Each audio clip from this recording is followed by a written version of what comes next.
Bueno, muy buenas tardes. Vamos a continuar hoy con el ciclo de conferencias sobre Pitágoras, su vida, su obra y su tiempo, con la segunda parte que pretendía dedicar a la escuela de Pitágoras. Lo he titulado, como ven ustedes, La escuela de Pitágoras, sabiduría, comunidad y política en la Magna Grecia. Pero la escuela de Pitágoras, por supuesto, trasciende el mundo antiguo, el mundo griego antiguo, la Magna Grecia, el ámbito también geográfico de este lugar, y se prolonga, intentaré también hacer referencia a ello al final de mi charla, hasta la posteridad, ¿no? Hasta llegar al Renacimiento, a la Ilustración. Es decir, el pitagorismo ha tenido también una larga historia de recepción posterior que, como les decía también el primer día, corre parejas con la propia trayectoria y la propia figura mítica y mitificada del gran Pitágoras, que hasta el día de hoy sigue siendo como un epítome de la sabiduría universal. Si el día pasado la pregunta era ¿quién era Pitágoras?, ¿qué podemos saber sobre él, más allá de toda duda o con ciertos visos de verosimilitud o de constatación histórica? Y yo les ofrecía, bueno, pues una suerte de recorrido por las biografías míticas que se han confeccionado de este sabio en la antigüedad y sobre lo que podemos dar por cierto de ellas, ¿no?, en ese triple esquema, es decir, las enseñanzas sobre el alma, más bien que las enseñanzas sobre la matemática, el modo de vida y la esfera política que interesó siempre al pitagorismo, tanto como organización interna de un modo utópico, con una propiedad en común, como también sus relaciones con la sociedad exterior, con la polis, con la polis crotoniata en la Magna Grecia y con otras polis en ese ámbito geográfico. Hoy la pregunta es ¿qué sabemos de su escuela? ¿Cómo era esa comunidad que yo el día pasado definía, bueno, pues un poco anacrónicamente como monástica, avant la lettre, o como, bueno, pues una especie de vida en común, una especie de cenobio de la antigüedad griega, ¿no? No hay que perder de vista nunca la problemática de las fuentes que ya mencionaba el día pasado y el hecho de que las principales, Porfirio y Jámblico, son dos filósofos neoplatónicos que viven en una época que precisamente ve el florecer de los cenobios cristianos. Estamos hablando del siglo III, del siglo IV, del comienzo de esa vida en común en época cristiana, y no sería de extrañar alguna referencia cruzada en las obras de estos biógrafos tardíos de Pitágoras, ¿no? Pero realmente, la idea de buscar un precedente de esa vida en común, en una comunidad sapiencial, una comunidad ético-religiosa también, como la pitagórica, es muy interesante y es muy sugerente también intentar buscar en el pitagorismo una especie de precedente de la vida en común, de la vida, digamos, segregada de la sociedad general con unos fines religiosos, ¿no? La imagen que he elegido hoy para ilustrar esta charla es de un pintor ruso y es la escuela de Pitágoras o los pitagóricos adorando el sol.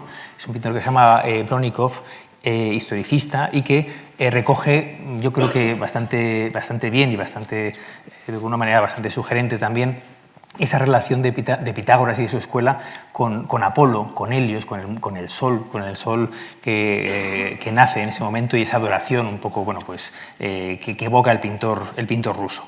En lo que sigue voy a intentar dar cuenta de esta escuela, de sus enseñanzas, de qué se puede saber de lo que se enseñaba allí dentro, de la suerte de vida en común que tenía en la comunidad.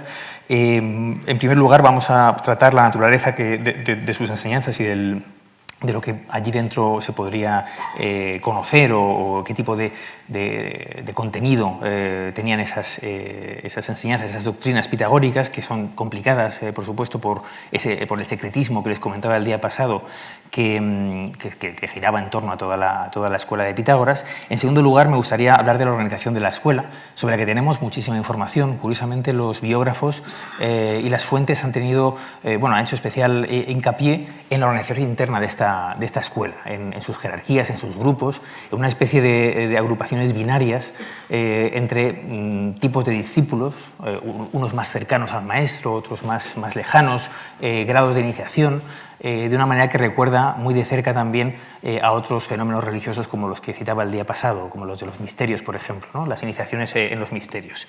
En tercer lugar, trataremos la influencia política de esta escuela y su final, al que aludí muy rápidamente el día pasado, esas revueltas antipitagóricas, que son muy interesantes porque son la constatación más evidente de la influencia en la sociedad externa que tuvo el pitagorismo y que acabó como les digo, bueno, pues, de forma sangrienta, de forma violenta. Y por último, si nos da tiempo, porque la parte central, digamos, sería la organización de la escuela, de esa vida en común, de ese bios, ¿no? El koinon bios, la vida en común pitagórica, veremos algo de la repercusión y del legado posterior del pitagorismo, que por supuesto pues, es enorme, ¿no?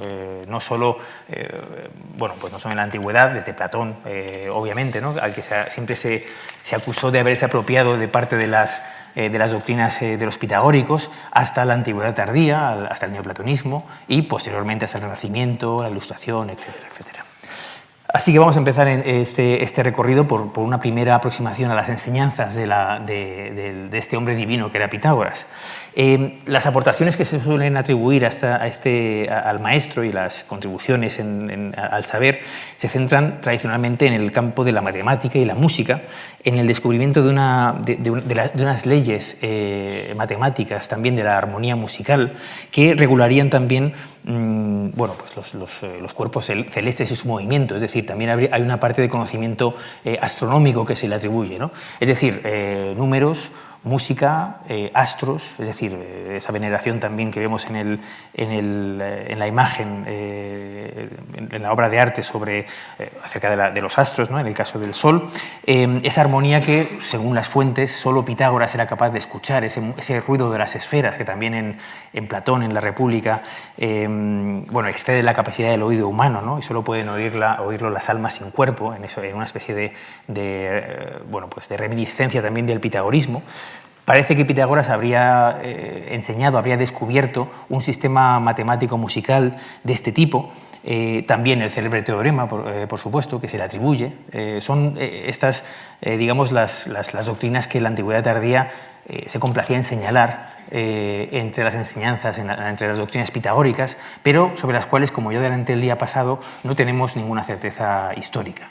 Ya veremos al hablar de la recepción y de la posteridad de Pitágoras después de su muerte, de la que comentaremos algo más, que seguramente se trata de una recepción de los pitagóricos posteriores, pero no del antiguo pitagorismo. Yo entiendo por antiguo pitagorismo, por supuesto, lo que les comentaba el día pasado, es decir, desde el año 530 que se funda, antes de Cristo, que se funda en Crotona esa escuela, ese modo de vida en común, hasta la destrucción de la escuela primitiva con la revuelta antipitagórica que se suele fechar en diversos momentos, ¿no? 508, 490, hasta 450 a.C. Pero habrá una cierta supervivencia del pitagorismo en figuras que querrán prolongarlo más allá, ¿no? Hablaremos de algunos de ellos, por ejemplo, Filolao de Crotona y Arquitas de Tarento, a los que seguramente se debe esa fama posterior de la numerología pitagórica y de la matemática y de la música y de la geometría, incluso del pitagorismo. Me interesa destacar también el modo de enseñanza del pitagorismo, que se basaba en un sistema de parábolas, en unas enseñanzas que tenían mucho de simbólico también, tenían una especie de repetición de dicta, de dichos, de acúsmata, que los llamaban en las fuentes, ¿no? Los acúsmata que son, digamos, enseñanzas para ser oídas y para ser también memorizadas por un cierto tipo de discípulos de los que vamos a hablar enseguida, y que también dan cuenta de ese carácter eminentemente oral de la filosofía pitagórica, y que nos hace tan difícil tener un atisbo de lo que fue. Por supuesto, tenemos el problema de que las fuentes filosóficas posteriores, y notablemente Platón y Aristóteles, han desvirtuado bastante lo que pudo ser aquel pitagorismo primitivo, y se han centrado quizá en amalgamar o en catalizar lo que puede ser el pitagorismo posterior según sus propios intereses filosóficos. Un ejemplo es el de Platón, que cita a Pitágoras una sola vez en toda su obra, es en la República, en 600 A, y lo cita no como un maestro de filosofía, sino más bien como un maestro de vida. Habla de la sinusía, es decir, la vida en común, el estar juntos de Pitágoras y sus discípulos, más bien que de los números y de la geometría y de la matemática, que sería lo que cabría esperar, aunque hay, por supuesto, otras alusiones en Platón a Pitágoras y al pitagorismo que siempre son muy disputadas, ¿no? En diversas obras, el Filebo, el Teteto, etc. Por otro lado, Aristóteles, que no lo menciona directamente, ¿no? Habla siempre de los llamados pitagóricos, de los que dice que tienen este principio sobre el número. También parece silenciar, en cierto modo, ese legado del pitagorismo primitivo y centrarse en un pitagorismo posterior, que por cierto emparenta también muy de cerca con el platonismo, ¿no? Platón sería también ese heredero del pitagorismo que ha creado, ha trenzado un sistema filosófico, por supuesto, que él quiere superar, ¿no? Claramente los dos grandes filósofos se plantean como un poco la culminación de lo anterior. Extraño caso entonces este del pitagorismo antiguo, sobre el que se pasa de puntillas en cierto modo y con cierto, ya digo, como silenciando lo que fue o lo que pudo ser la sabiduría primordial. La dificultad de que no escribiera nada ya la mencioné anteriormente, aunque hay siempre algunas opiniones entre los antiguos que disputaban acerca de la posible existencia de obras atribuidas a Pitágoras, un discurso sagrado, por ejemplo, ¿no? Luego también circularon en la antigüedad tardía unos versos áureos, los versos de oro, que seguramente en su núcleo sí contienen alguna de los dicta, de los dichos pitagóricos, que tienen ciertos visos de autenticidad, ¿no? Pero un buen resumen de la problemática con las enseñanzas de Pitágoras lo transmite su biógrafo tardío Porfirio, que nos dice esto: no sabemos a ciencia cierta nada de lo que les decía a sus seguidores, pues reinaba el silencio entre los que les acompañaban. Sin embargo, es bien conocido entre todos que afirmaba que el alma es inmortal y que cambiaba a otros géneros de animales. Además de esto, decía que según periodos establecidos todas las cosas ocurridas pasaban otra vez y simplemente no había nada nuevo, que había que considerar de la misma estirpe a todos los seres dotados de alma. Se piensa que Pitágoras fue el primero en introducir esas doctrinas en Grecia. Bueno, sobre esto ya comentamos el día pasado. Es interesante que los propios biógrafos del filósofo constaten que no se puede saber nada de verdad de esta doctrina, ¿no? Vamos a hacer simplemente algunas aproximaciones al respecto.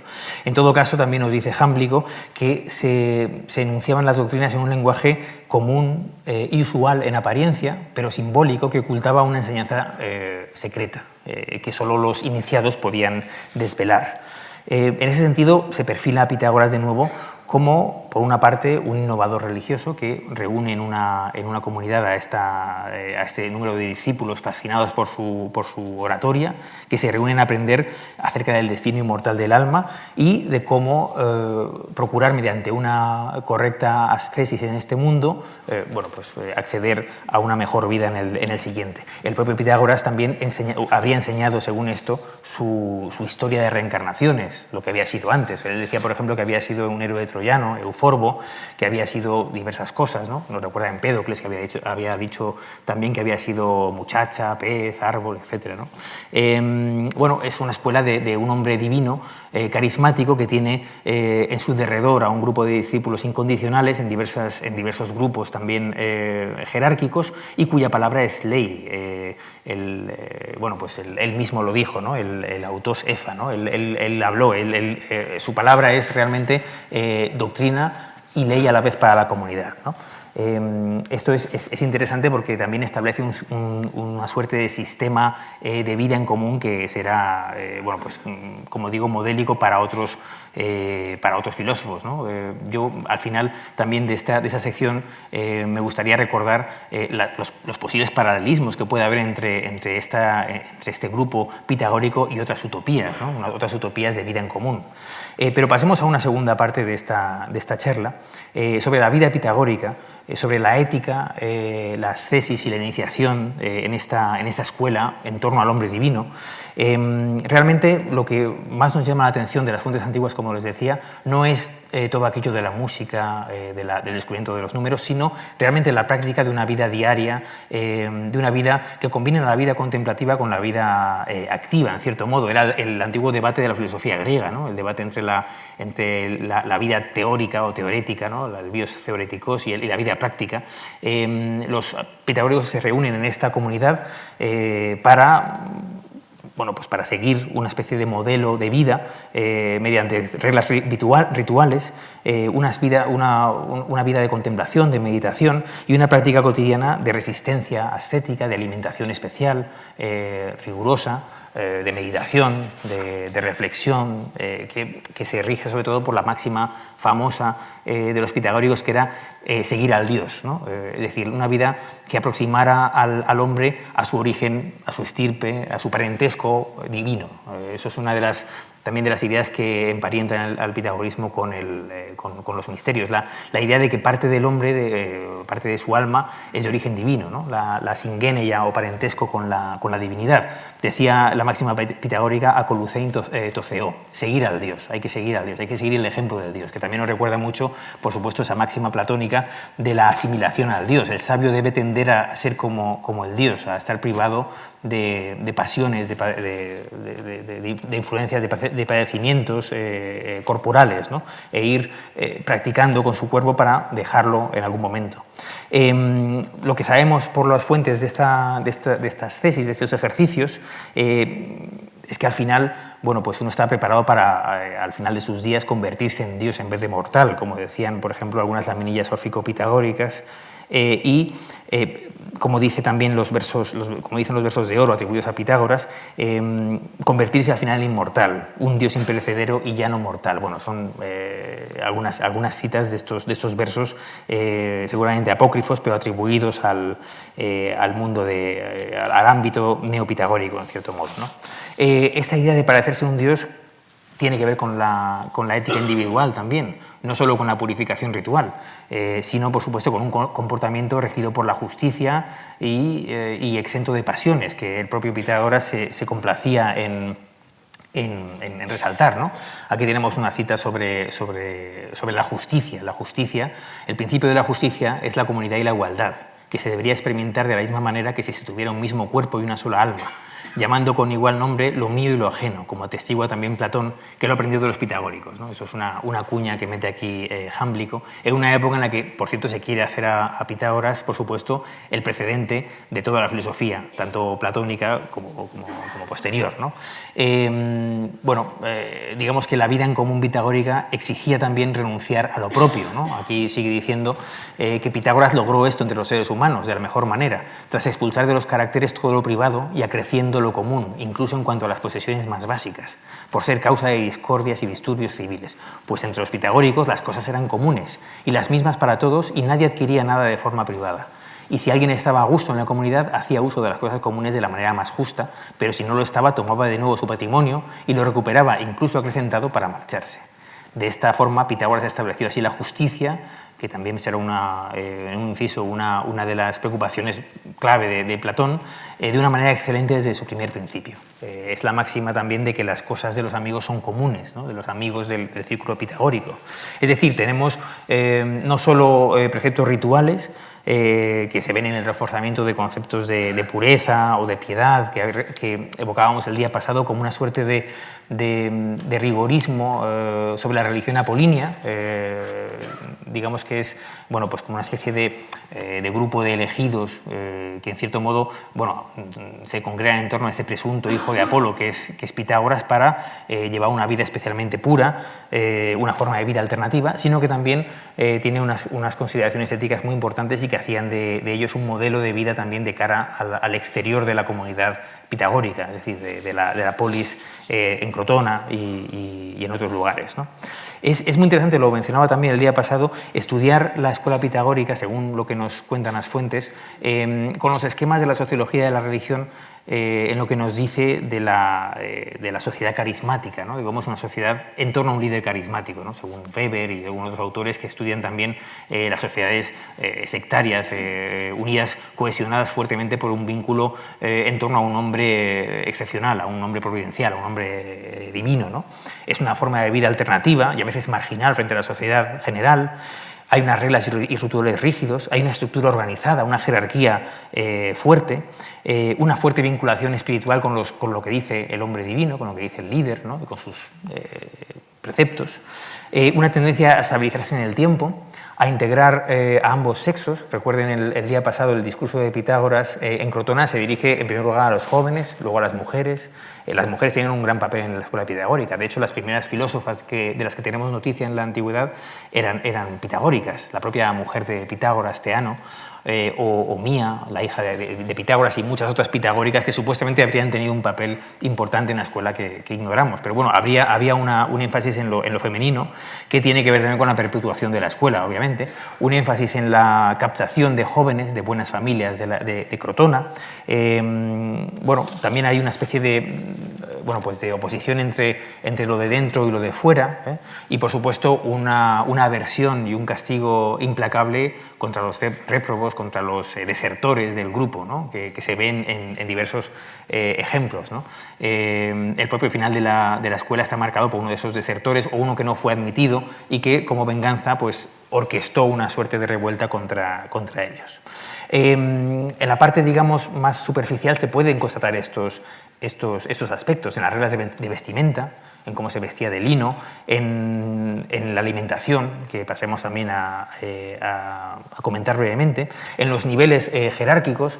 Mencioné primero que la escuela tenía básicamente varias divisiones binarias que siempre diferencian entre unos pitagóricos más auténticos o más cercanos al maestro y otros menos auténticos o más externos, digamos, según grados de iniciación. Está la famosa diferencia entre acusmáticos y matemáticos, ¿no?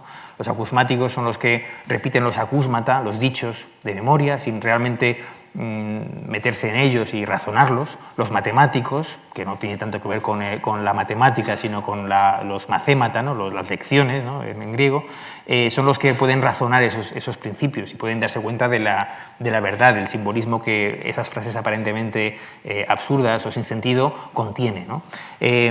Bueno, dice, por ejemplo, los acusmáticos, nos dice Porfirio, escuchaban las principales proposiciones de sus enseñanzas sin una explicación más exacta. Pero había otros grupos también divididos de forma binaria dentro de la escuela.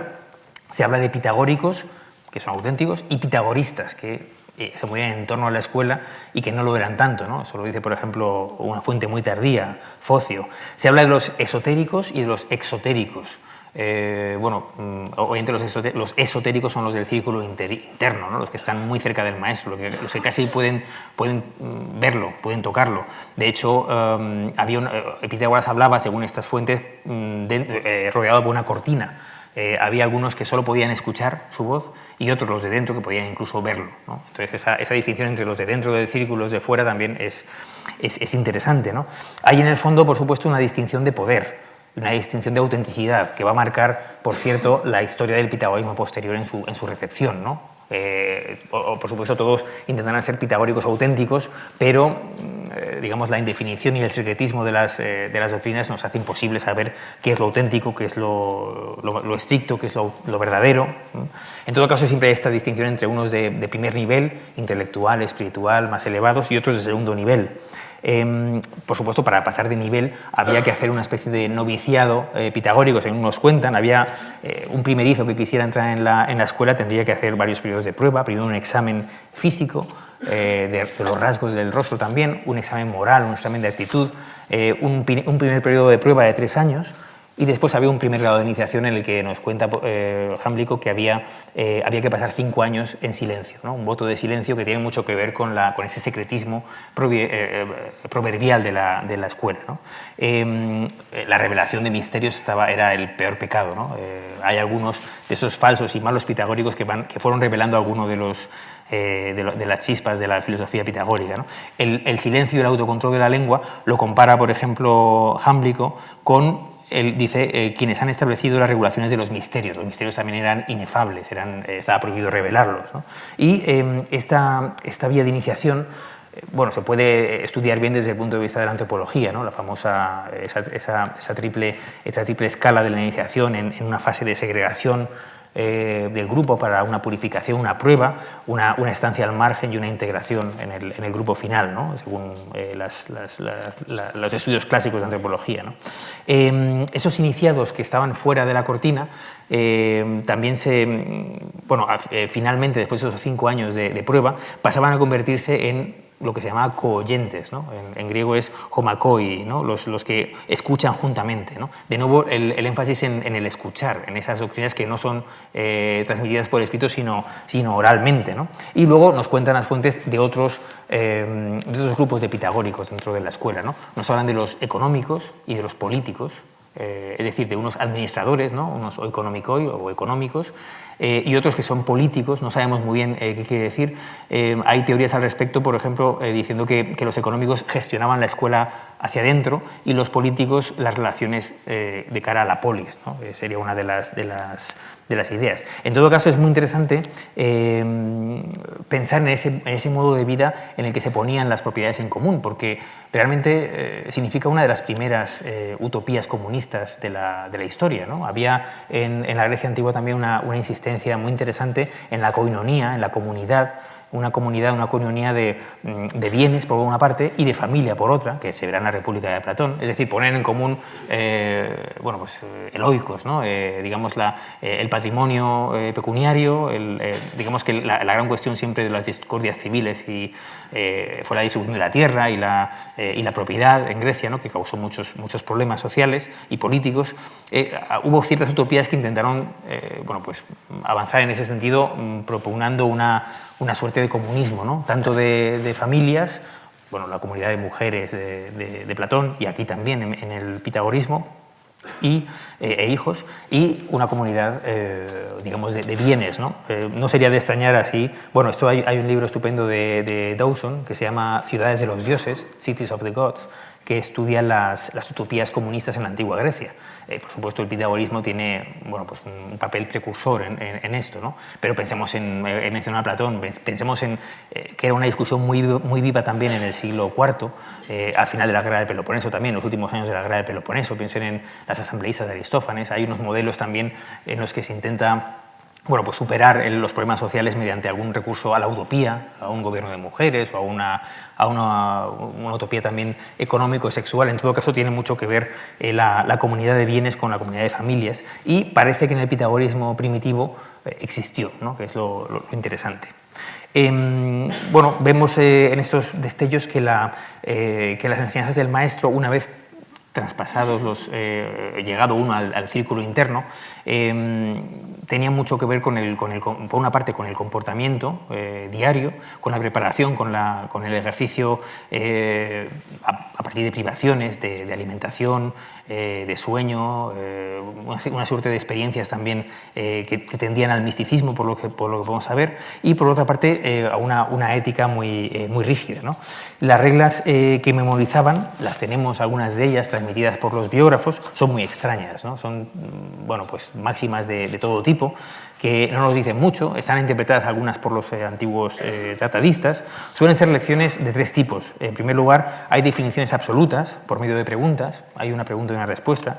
Por ejemplo, ¿qué es el oráculo de Delfos? La tetractis, el número mágico pitagórico, que es la cuatredad, podríamos traducirle, ¿no?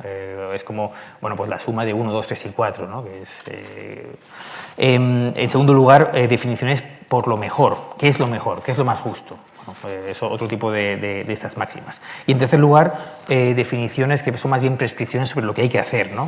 Muy conocidas algunas de ellas, y que hoy día pues nos resultan muy pintorescas. No cruces por una balanza, no remuevas el fuego con una espada, no arranques las hojas de una corona, no te comas el corazón, no te sientes en una medida de trigo. Bueno, muchas de ellas pues, nos suenan absurdas realmente, ¿no? No regreses tras emprender un viaje, no andes por caminos públicos, ayuda a los que toman una carga, ayuda a tomar una carga.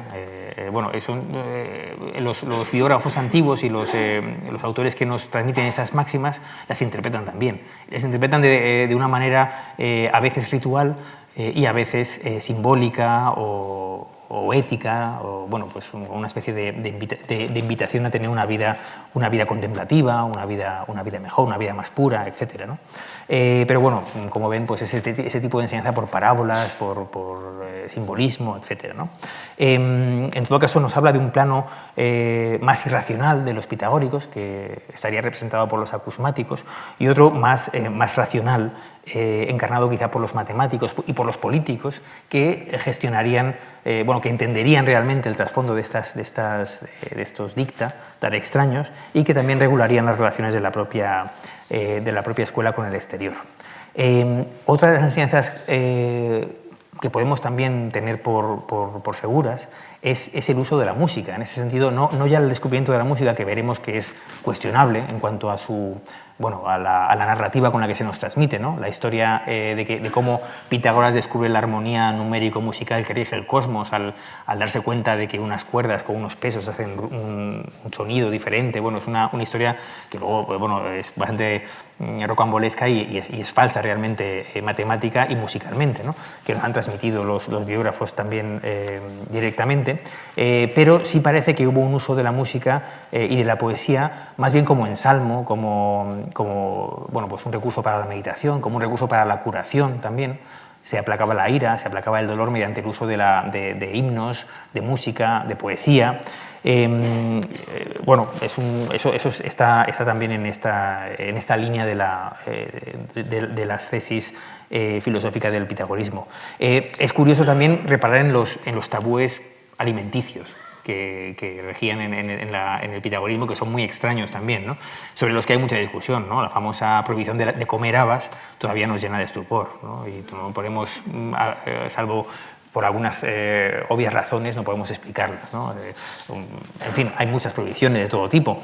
Una de las más interesantes es la discusión acerca de si eran vegetarianos o no, porque las fuentes también son divergentes al respecto.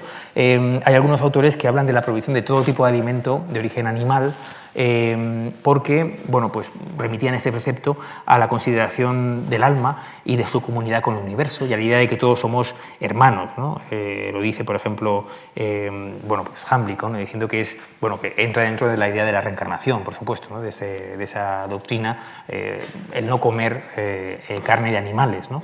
Y entra también en relación con una idea utópica de la abstinencia, de la que Porfirio, por cierto, también, este autor de la vida pitagórica, hay una obra que tiene sobre la abstinencia de comer carne, con la idea de una edad mítica, de una edad de oro en la que animales y hombres eran hermanos y bueno, pues vivían en armonía y no se consumía carne, ¿no? Una edad de oro vegetariana que también tiene mucho que ver con algunas doctrinas religiosas, como por ejemplo el orfismo, que también tenía ese tabú del vegetarianismo. Pero, sin embargo, otros testimonios, cuando dice, por ejemplo, Pitágoras que lo más justo es sacrificar, y cuando se habla de sacrificios de animales, pues se está poniendo en cuestión la verdad o no de la abstinencia de carne. En todo caso, sí que hay conservados reglas y tabúes sobre ciertas partes del cuerpo de los animales que no se comían: entrañas, criadilla, cabeza, corazón. Ciertas partes, ciertos pescados tampoco se comían, ciertos vegetales, entre otros las habas, supuestamente, como les digo, bueno, pues tenían relación con los ciclos de la reencarnación o con el inframundo. Bueno, hay diversas teorías también, algunas más desagradables que otras, ¿no? en las fuentes.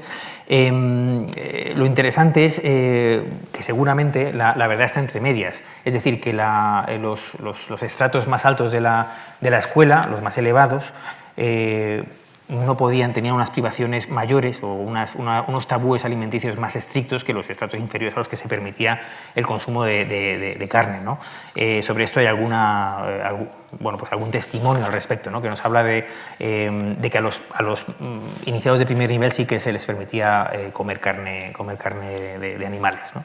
En todo caso, bueno, pues esa estricta alimentación, el énfasis en el autocontrol, la música como medio curativo, el ejercicio físico y psíquico, y la cohesión tan fuerte del grupo nos recuerda mucho a otras instituciones del mundo antiguo que hablan de comidas en común, de cantos corales, de propiedades sueños de propiedad en común, como les he dicho. Son algunas notas de la sociedad pitagórica que nos remiten a esa dinámica de la sociedad carismática weberiana, según la que se puede leer esta obra de Jámblico o la de Porfirio. Finalmente, hay que recordar lo que dice Weber sobre el típico final violento de las sociedades carismáticas. El modo en el que las fuentes describen el final de la sociedad de Pitágoras es de este modo, ¿no? Cilón, que es un ciudadano de Crotona que no es admitido al círculo pitagórico, que es rechazado pese a ser rico y uno de los hombres principales de la ciudad, es el que orquesta una venganza. Por ejemplo, cito aquí a Porfirio, es el que organiza una venganza para matar al propio maestro y para exterminar la escuela, ¿no? Dice sobre la muerte de Pitágoras, una de las versiones que existen: Pitágoras murió de esta manera. Reunido con sus compañeros de siempre en la casa de Milón el atleta, sucedió que la casa fue incendiada por causa de la envidia por parte de algunos de los que no fueron considerados dignos de admisión en la secta. pero algunos dicen que los de Crotona fueron los responsables para precaverse de su tendencia a la tiranía.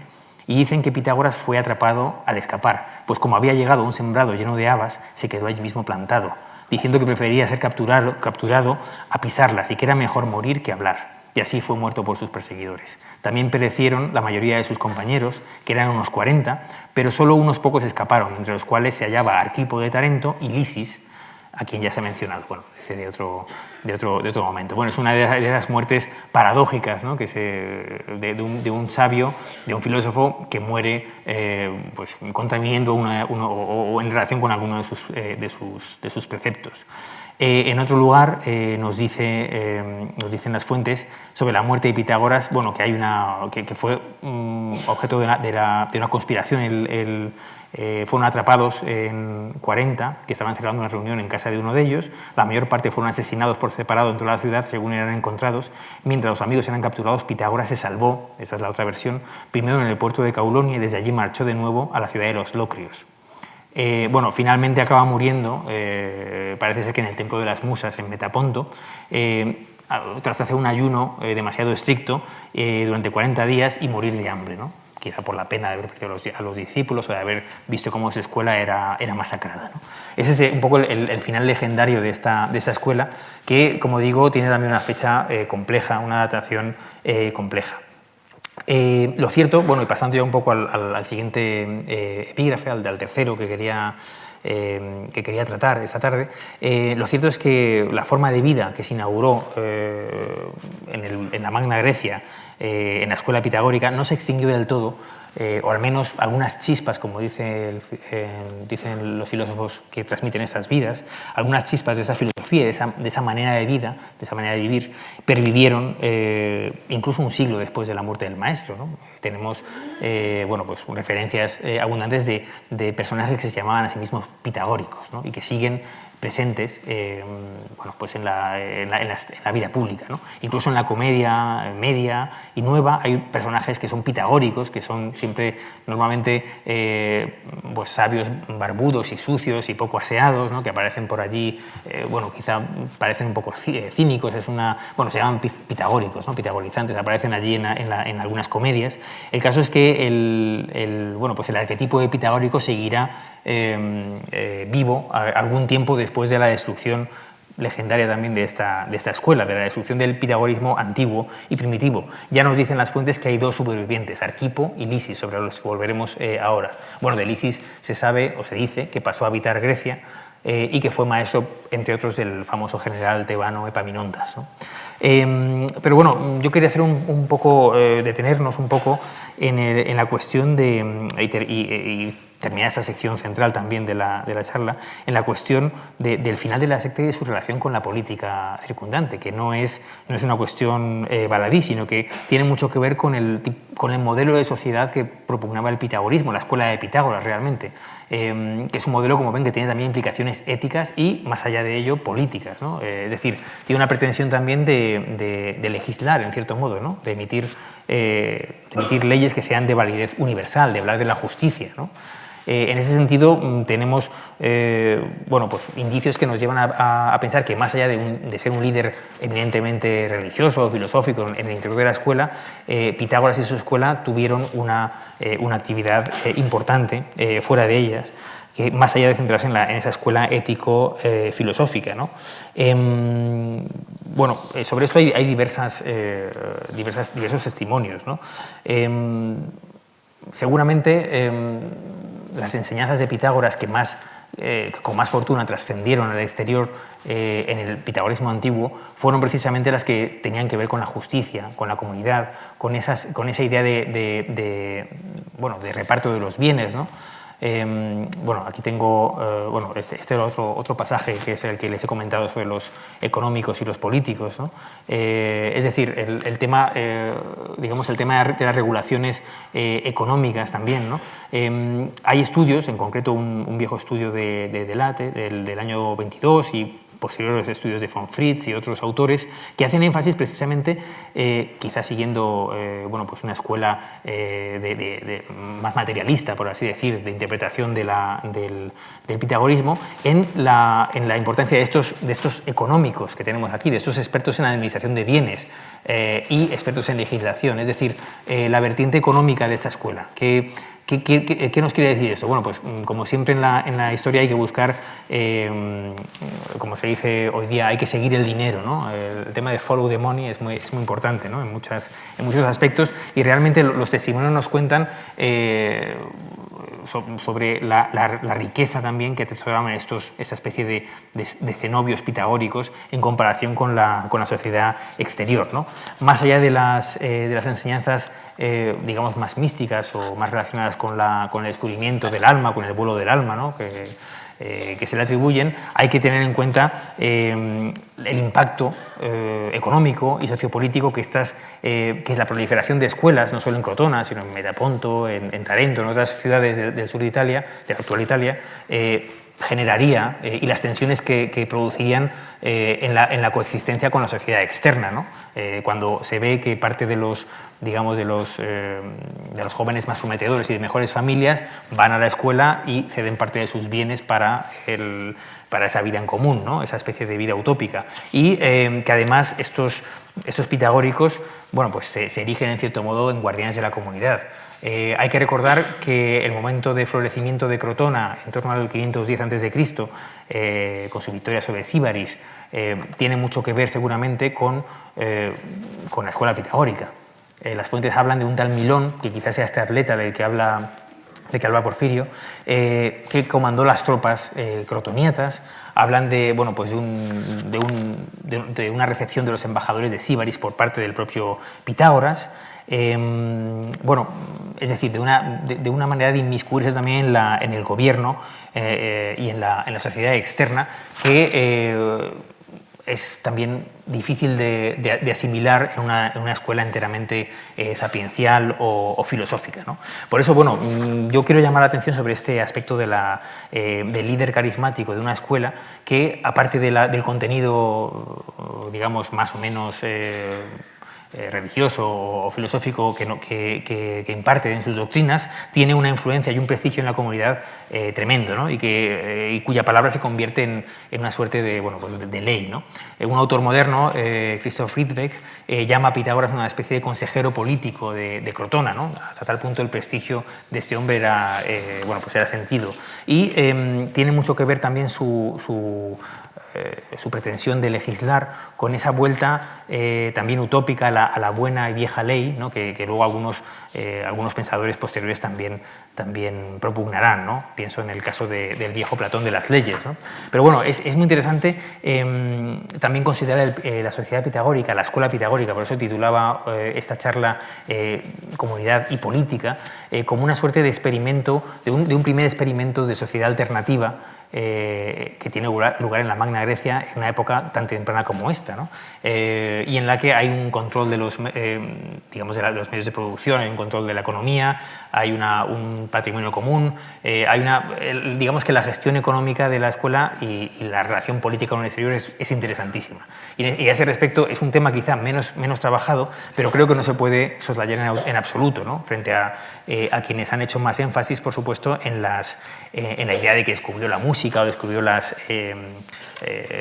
armonía de las esferas, ¿no? La actividad pública de los pitagóricos, como digo, ni siquiera con el fin de la escuela cesará, y habrá llamados pitagóricos hasta tan tarde como la época de Platón, el famoso Arquitas de Tarento, que será estratego de su ciudad, será gobernante y será filósofo, ¿no? Y se llamará a sí mismo pitagórico y querrá implantar también una suerte de gobierno ilustrado, ¿no? En la Magna Grecia, que por otra parte es un poco el laboratorio político utópico del final del clasicismo griego. También piensen en el propio Platón y en sus experimentos sicilianos, ¿no? Que nos cuentan las fuentes.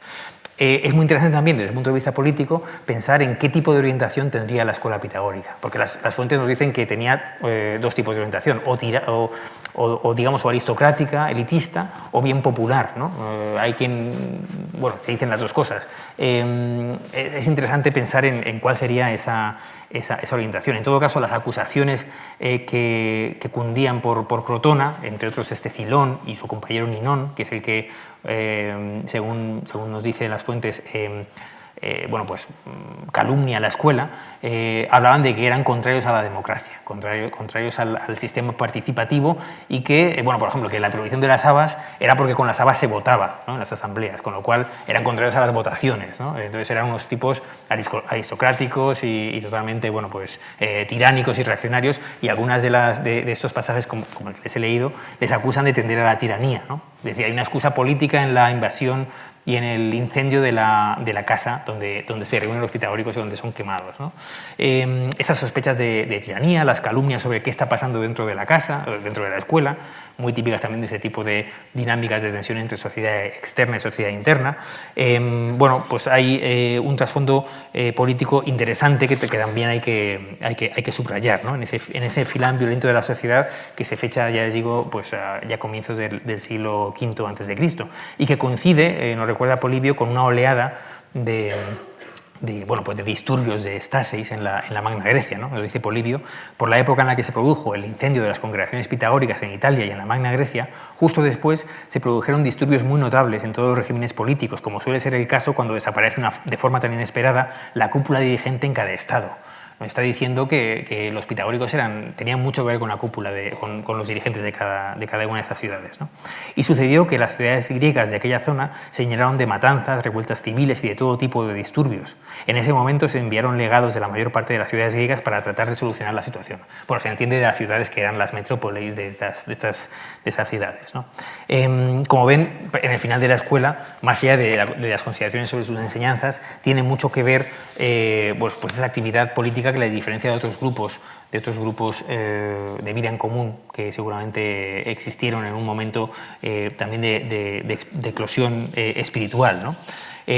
Como ven, he pasado un poco de puntillas sobre las cuestiones claves también de la tradición, ¿no?, que son la tradición sobre la doctrina pitagórica, que son la música y las matemáticas, porque realmente parecen muy poco dignas de crédito, ¿no? La idea de que Pitágoras inventa una especie de unas reglas para entender el cosmos con la matemática, bueno, ya simplemente lo que nos dicen las fuentes es curioso, ¿no? Nos habla más bien que de matemática, parece que habla de numerología, porque dice que Orfeo le enseñó el arte de los números y de adivinar por los números. En cuanto a la música, lo descubre como por una especie de revelación divina, al pasar por una fragua, por una caverna. Bueno, en todo caso son digamos, bueno, pues pasajes dudosos, ¿no? Lo que no quiere decir, por cierto, y volveremos a ello en el final, que no hubiera nada de música ni de números en la escuela, entiéndame bien. Simplemente se pone el énfasis posteriormente en este aspecto, pero de lo antiguo, de la escuela de Pitágoras antigua, no se puede afirmar esto. Bueno, para concluir, voy a tratar el último epígrafe de esta charla, que es el de la repercusión y el legado del pitagorismo, de la escuela pitagórica antigua, ¿no?, que es lo más interesante, quizá, ¿no?, porque bueno, quizá le podemos dedicar los últimos 10 minutos a este tema.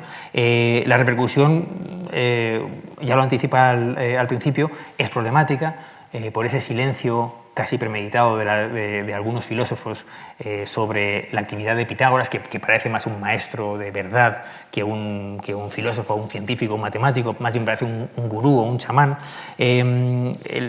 pero no hay que obviar en absoluto la influencia de ese modelo también de convivencia política en lo posterior, ¿no?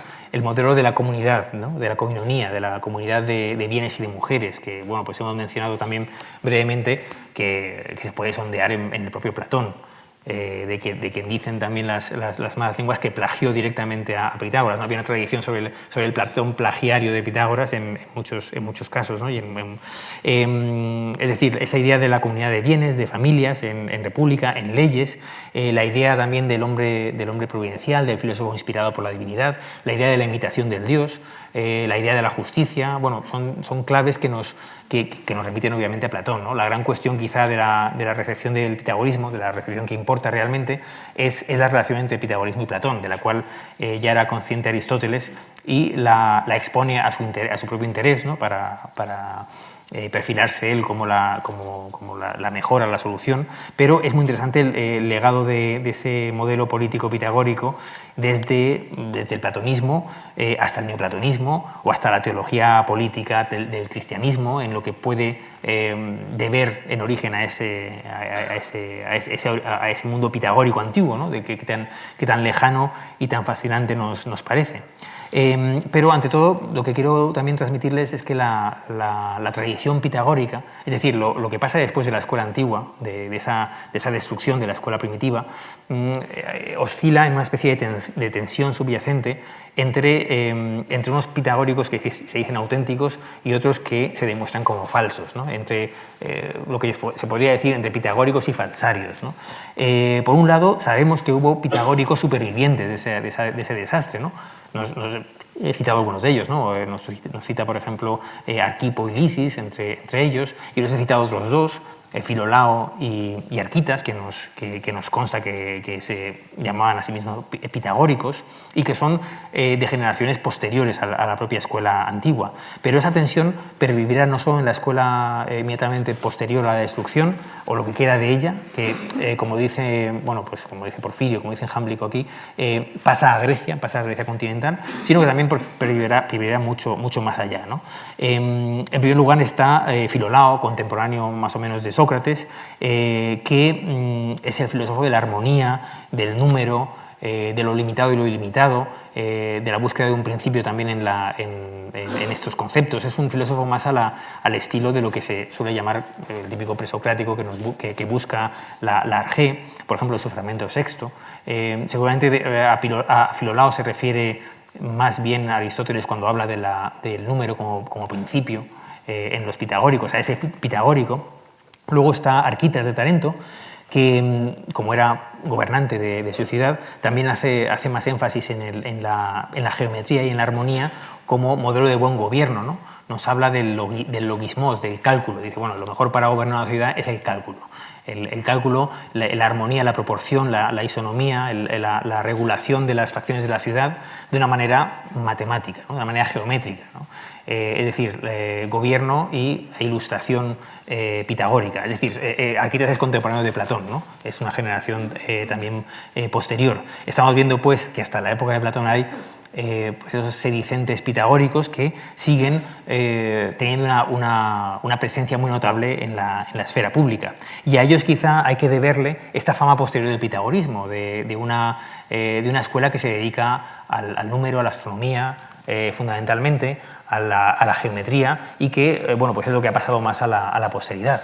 Pero por otro lado tenemos, aparte de esos pitagóricos que se llaman a sí mismos, tenemos la proliferación a partir de época helenística sobre todo, a partir de una época del siglo siguiente, del siglo III, y en época romana mucho más, tenemos la proliferación de una serie de textos apócrifos, de una serie de textos falsarios, presuntamente pitagóricos, presuntamente atribuidos al maestro o a su mujer, cartas, una colección de epístolas pitagóricas, que nos llaman mucho la atención porque estamos viendo que hay una circulación de textos atribuidos a la escuela antigua, que obviamente son falsos, que intentan incluso imitar el dialecto dorio de la época, y con ciertos problemas. Y pues un ejemplo es la famosa carta de Lisis, ¿no? Recuerdan que Lisis era uno de los dos discípulos supervivientes, ¿no? Hay una suerte de narrativa falsaria y folclórica casi del discípulo bueno y el discípulo traidor, ¿no? El otro, que según las fuentes tiene muchos nombres, es Arquipo, es Hiparco, es Hipaso, tiene diversos nombres en la tradición, es el discípulo malo, el que ha revelado los secretos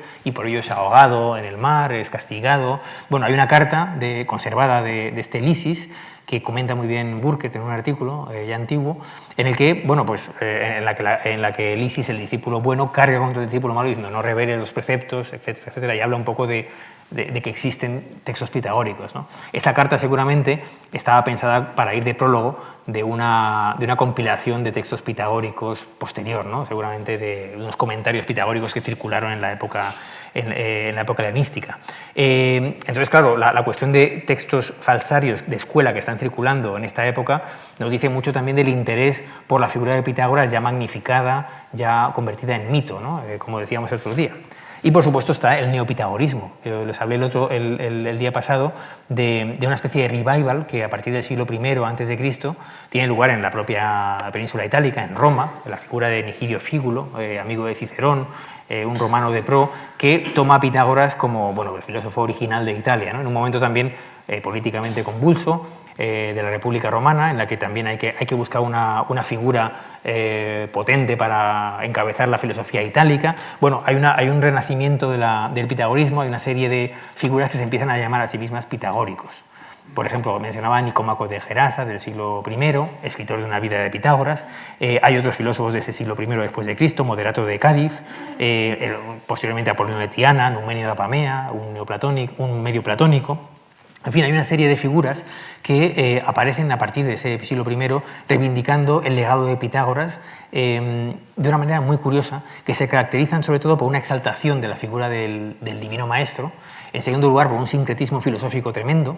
Pitágoras aparece como el sumo precursor, pero también como el sumo armonizador, que armoniza a Platón y Aristóteles. Estos medio platónicos intentan subsumir ambos, a los dos grandes maestros en una misma filosofía mezclada y mestiza, y también un sincretismo religioso que va a ser cada vez más creciente.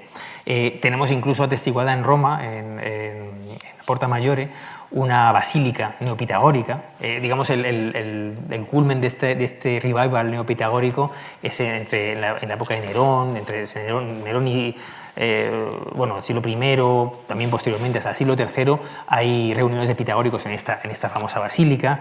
Y tenemos una gran recepción posterior en la que no voy a entrar por falta de tiempo. Simplemente me gustaría concluir con algunas ideas sobre esa rica recepción que pasa por Roma, por supuesto, pasa por este mundo de los neopitagóricos, que pronto se van a convertir en neoplatónicos y que oscila entre Roma y Alejandría, que será, por supuesto, que es la capital del mundo helenístico, en la que hay una escuela de platonismo muy fuerte.